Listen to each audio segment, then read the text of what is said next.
Imagine living inside a city you cannot leave.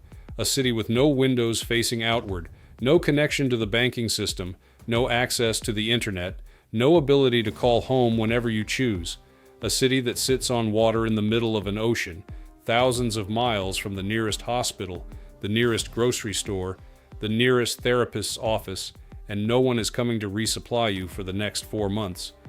Now picture that this city holds 5,000 people, all of them trained, all of them assigned, all of them dependent on a set of interlocking systems that cannot be paused, cannot be rebooted, and cannot fail without cascading consequences that would spiral through every layer of human functioning within hours. This is not a thought experiment. This is the daily operational reality aboard a nuclear-powered aircraft carrier at sea, and the question that almost no one asks is not how it fights, but how 5,000 human minds remain functional, coherent, and psychologically ordered inside a machine that has been deliberately cut off from every stabilizing element of modern civilian life. The first thing you have to understand is that isolation at this scale does not behave the way most people assume. Civilian psychology teaches us that social support networks, environmental variety, personal autonomy, and access to external communication are the 4 primary buffers against psychological deterioration under sustained stress.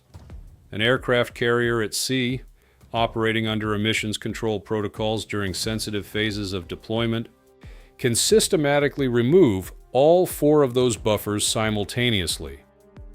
Communications go dark. Physical environment becomes a fixed and unchanging steel corridor. Personal autonomy contracts to the boundaries of a rack that measures roughly 26 inches wide. And the social network, rather than expanding, compresses into the same 7 to 12 faces a crew member sees every single day for months.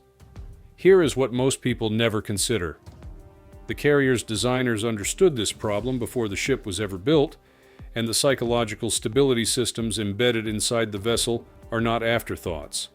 They are load-bearing infrastructure, engineered with the same rigor as the flight deck arrestor cables, the nuclear reactor cooling loops, and the freshwater distillation system. Remove them, and the 5,000 people inside the ship begin to destabilize in ways that eventually compromise every other operational system the vessel depends on.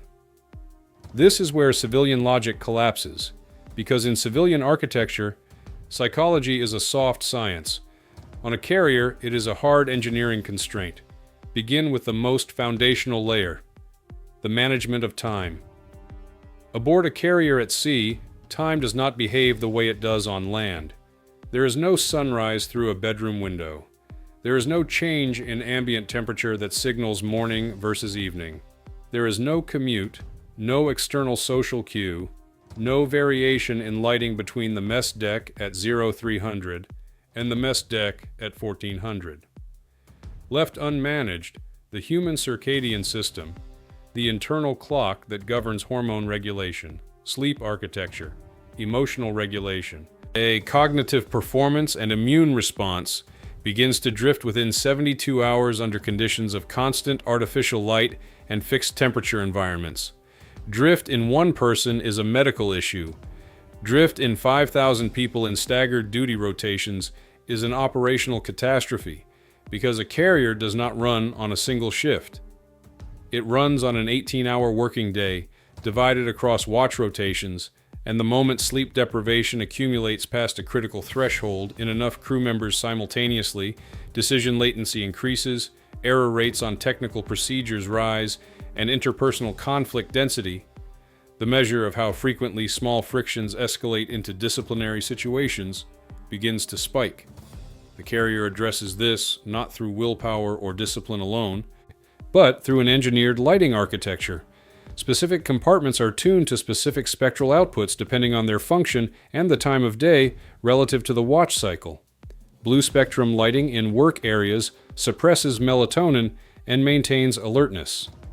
Compartments near berthing areas shift toward amber and red spectra during designated sleep windows, allowing melatonin production to proceed even in the absence of natural darkness. This is not a luxury feature. It is a system designed to preserve the cognitive performance of 5,000 people across a deployment measured in months, because if that system degrades, every other system on the ship eventually inherits the error rate. But this creates a new vulnerability, because synchronized circadian management only works if the crew's behavioral routines support it, and behavioral routines can only hold if the social and psychological environment remains ordered. Here is the second layer of the system: the deliberate engineering of structured routine as a psychological stabilizer. Every hour of every day aboard a carrier is accounted for, not because the military is authoritarian by reflex, but because unstructured time at sea, when combined with physical confinement, social compression, and communication blackout, produces a specific psychological phenomenon researchers call rumination cascade, the process by which an idle mind, with no external novelty to process, begins to loop internally on unresolved anxieties about family, relationships, career, safety, and mortality. In a single person, rumination cascade is manageable. In 5,000 people in close physical proximity with access to mechanical tools, pressurized steam systems, live ordnance, and nuclear reactor facilities, it is a threat to the ship itself. The carrier's daily routine, the mealtimes, the drills, the maintenance cycles, the scheduled fitness hours, the mandated command information broadcasts, is not administrative habit. It is a psychological containment architecture. Each structured event is a cognitive reset point, a moment where the individual mind is pulled out of internal looping and redirected toward an external task with a defined beginning, a defined procedure, and a defined end state. Multiply that reset by 20 events per day across 5,000 people, and you have a system that is quietly or continuously managing the psychological equilibrium of the entire population aboard the vessel. If you lived here, the structure would feel total, almost suffocating in its completeness, and that tension, the friction between structured necessity and the human need for autonomy, is itself one of the most carefully managed psychological variables in the carrier environment. Autonomy deprivation is not a peripheral concern. Research consistently shows that the perception of zero personal control over one's environment is one of the fastest pathways to learned helplessness, a psychological state in which individuals stop engaging in proactive behavior because they have internalized the belief that their actions have no effect on outcomes. On a carrier, learned helplessness spreading through a technical division, the people responsible for maintaining hydraulic systems, electrical distribution, or reactor coolant monitoring, is an existential risk. The carrier manages this through a tiered autonomy framework that is invisible to most observers, but structurally deliberate. Within the fixed constraints of the duty schedule and safety protocols, crew members are given ownership over micro-domains, the maintenance log they manage, the workspace they are responsible for cleaning and organizing, the junior sailors they mentor, the personal fitness goals they set and track. These are not morale initiatives in the motivational poster sense, and they are precision-engineered autonomy injections designed to maintain the crew member's internal locus of control, the psychological sense that one's actions produce meaningful outcomes, in an environment that has removed almost every other source of personal agency. If that system fails, if autonomy injections are replaced by top-down micromanagement and procedural rigidity without individual ownership, the first symptom is a measurable drop in voluntary engagement with safety reporting. People stop flagging small anomalies because they have stopped believing their observations matter, and on a nuclear-powered vessel, the small anomalies are exactly what the safety system depends on catching first. And this is where the pressure intensifies.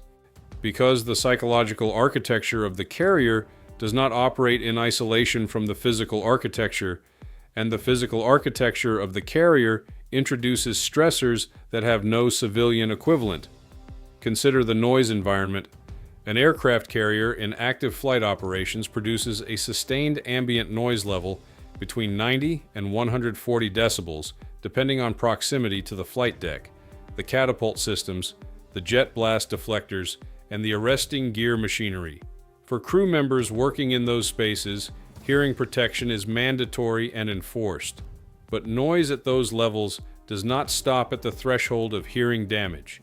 Sustained exposure to high decibel environments, even with hearing protection, elevates cortisol production, increases cardiovascular strain. Why disrupts sleep architecture when personnel transition from noisy workspaces to berthing areas in the same rotation, and measurably reduces cognitive performance on precision tasks. The carrier addresses this through acoustic zoning. Berthing areas are positioned as far as structurally possible from the loudest operational spaces. Acoustic dampening materials are integrated into bulkhead construction in rest zones, and watch rotation schedules are designed to avoid placing the same individual in maximum noise environments for consecutive duty periods. What appears to be a scheduling puzzle is, at its core, a physiological protection system.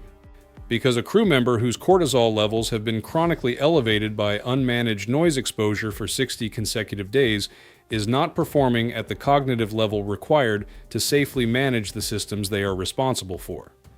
The failure mode here is subtle and cumulative. It does not announce itself. It accumulates silently across individuals until error rates in technical logs begin to rise, response times in emergency drills begin to lengthen, and interpersonal conflict events begin to cluster in spaces where noise management has been most compromised. Here is what most people never consider. The social architecture of a carrier is itself a psychological system, and it is one of the most sophisticated ones aboard the vessel. 5,000 people in a confined, isolated environment will naturally stratify, cluster, and form in-group and out-group dynamics. This is not a behavioral pathology, it is a predictable social physics. Left unmanaged, those dynamics produce a specific failure pattern. Information silos form between divisions, junior personnel stop reporting concerns upward because upward channels feel socially hazardous, and the trust architecture that makes a 5,000-person system function as a single coherent unit begins to fragment along the seams of those informal social boundaries. The carrier manages this through an overlapping system of formal and informal integration mechanisms, cross-divisional working groups, shared mess facilities that mix personnel from different departments, formal mentorship structures that pair junior enlisted with senior petty officers outside their direct chain of command, and carrier-wide communication broadcasts that address the entire population simultaneously rather than filtering through divisional hierarchies. Each of these is a structural intervention against social fragmentation. The command climate itself is a psychological tool because the behavioral norms modeled by senior leadership are amplified through the social compression of carrier life in ways that have no civilian parallel. On land, a toxic manager affects perhaps 15 to 20 direct reports who can, in theory, physically leave at the end of the workday. On a carrier at sea, a toxic division officer affects 40 to 60 personnel who cannot leave, cannot seek external social reinforcement, and whose only available escape from that social environment is into spaces that are already monitored, shared, and structured. The contamination radius of poor leadership behavior in a confined, isolated environment is orders of magnitude larger than its civilian equivalent, which is why command climate assessment is treated not as an administrative courtesy, but as an operational readiness indicator. But none of these systems operate in isolation, and the deepest layer of the carrier's psychological architecture is the one that addresses the question every crew member carries, but rarely articulates directly. What is the meaning of this sacrifice? Months away from family, months inside steel corridors, months of routine, noise, confinement, and communication blackout, the human brain requires a coherent narrative to sustain voluntary engagement with that level of sustained deprivation. The absence of meaning does not produce immediate collapse. It produces a slow erosion of discretionary effort, the extra 10% of attention, vigilance, and initiative that separates adequate performance from excellent performance.